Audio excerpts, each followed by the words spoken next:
Hello there, Big Benedict here. We're playing God of War 2 on Titan difficulty. This is my no upgrade run plus. We're currently on Installment the 13th. And this chapter, or excuse me, this installment is definitely not going down as one of my favorites because it has a couple of what I thought formerly were pretty cool fights, but because the checkpoints and one other factor that I'm going to explain when we get to the Kraken are just so lamentable. This is going down as one of my least favorite installments. So in this video we have I think just 2 boss fights and one fight over here with some Hades fiends. It has to be said how gorgeous this game looks, and as well as the frame rate. It's absolutely beautiful. So the identity of the soldier that we're gonna fight is unknown, although we did meet him at the beginning of the game, right before the first Pegasus sequence, after we crawled out of hell and fought the Hades arms. So all you have to do here is hit the weights over these doors here, and they're going to reveal a red orb chest and then this pedestal here, which we're going to move to the other side of the room, and then you'll have some Hades fiends to dispatch. So the first fight that we're going to do after this is with the soldier from Rhodes, the Spartan soldier. And he's a pretty cool guy, because if you didn't know, he's actually in Ghost of Sparta too, the guy that we're going to be fighting. He's just some random, from what I know, which isn't very much about the story, because I'm not a very keen follower of the story. If I could, I would just skip all the cutscenes, you know, because I'm just here for the gameplay. I've already watched them all in the past, but he does have a few moments in Ghost of Sparta when him and some of his men are tearing down the statue of Ares, right before you pick up the arms of Sparta, actually. So I mean, just look at it. It's such a beautifully detailed game too. It's not just that it looks nice. You know, modern gamers would probably consider this game to look really disgustingly ugly and, you know, not graphically innovative and stuff like that. But like the level, I think it's mostly the level of polish that I really notice, as well as the absolutely beautiful frame rate. Okay, so I did have to put an edit over here because it was hard to line this footage up. You have to put that pedestal a little bit further back, because if you look closely right there, I did have to put an edit when I was grabbing onto that lever right there. So the transgression about this boss fight that I really don't like is that they put the checkpoint at a really inconvenient spot, and it's such an awesome fight. I don't think it's as wonderful as the Zeus fight at the end of God of War 3, because that's one of my favorite fights of all time when you're doing the side-scrolling one. But see, they put the checkpoint right here, so every time, see the weird edit that I had to put there? Every time you want to start this boss fight again, you have to rotate this really slowly, and then you have to rotate the next one, you know, and it has to pan over there and show you what it is. And you know, and every time for me, I had to open this chest, so it ruins the fight. It absolutely ruins it. That you have to turn these cranks every single damn time. And it's not a hard fight, but it's one that I would like to sit back and practice and be a little bit more familiar with. But from where I'm standing, I get killed pretty quickly since I don't have much health. I have never been able to upgrade my health since this is a no upgrade run. My weapon is really weak, so I'm not dealing too much damage.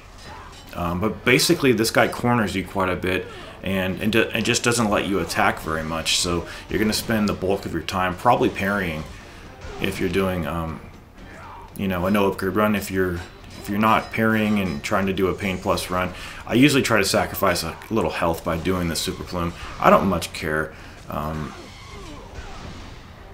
But it's a cool fight.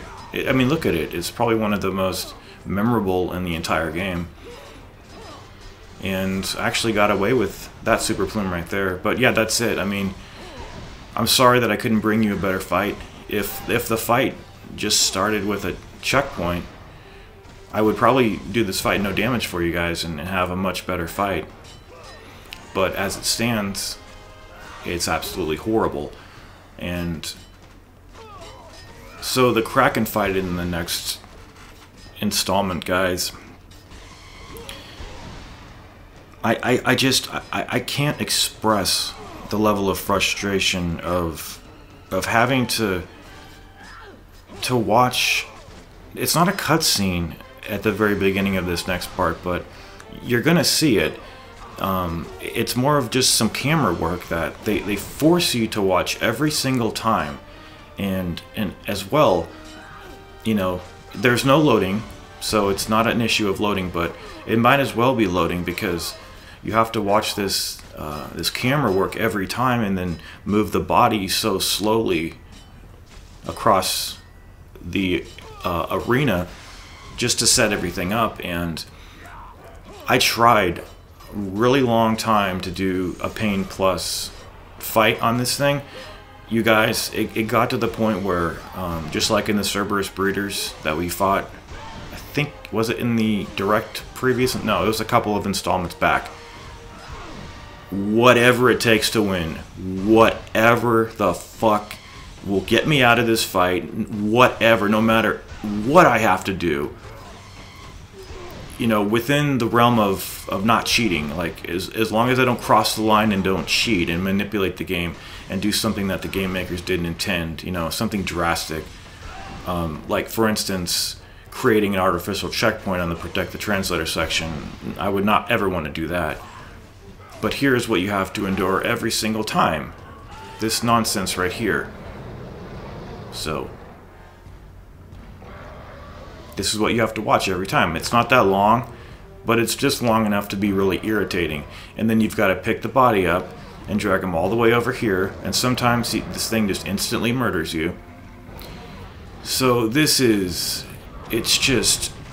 It's ridiculously difficult to stay alive on this fight. This blindsided me. And it was one of those fights. Okay, so what I'm doing is I'm using the Atlas Quake to get iframes so I don't get hit on that attack, and I could not do this on Pain Plus. I could not have the patience. And okay, so see how you just jump onto the steam right here, fly up and hit him. You're completely vulnerable while you do it. I would actually recommend that you use the Rage of the Titans to augment your attack and hit him a little bit more with your with a powerful attack. The hammer only hits him one time in the air. It deals a lot of damage. If you want to activate the Rage and use the hammer, that might be a pretty good idea. And then you're gonna drop him. I would just use the Rage with your and square whore your attacks, as they say. Just square whore his head, and then here you press up and triangle 7 times. 7 triangle hits. You have to do it pretty quick, guys, and just don't dilly-dally. And then press O, and then you're gonna sever this arm, and then you're gonna get locked into place, and then you have to watch this other camera work. I fucking hate this. Like, truly fucking hate this. Okay, so here's the second phase. I use the hammer here, and then anytime he moves, I use Atlas Quake for iframes. You have to use it twice, though, to have all the iframes that you need. You can try to evade if you want to. I can't survive this without using the magic. So drop him again, and now you've got the same thing that you had before. It just seems like this time you have to hit him a lot more than you had to before. So that's why I save up pretty much all my rage here and just square whore with the Athena's blades. And if I sense any danger, I use Atlas Quake for iframes. You can also activate the Medusa's head or the what's it called? The arrow, the bow for iframes in the air, just as you do on the ground if you want to do that. I don't think I had any magic to do that, but it looks like I have a sliver. So, see, and then the nonsense about this, it's so difficult for him to latch on, seemingly. See,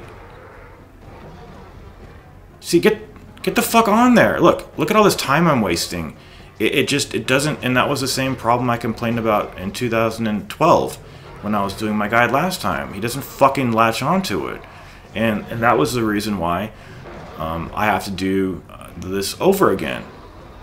So that was a huge missed opportunity because he wouldn't grab onto it, and now I have to re-hit this thing. I have no magic.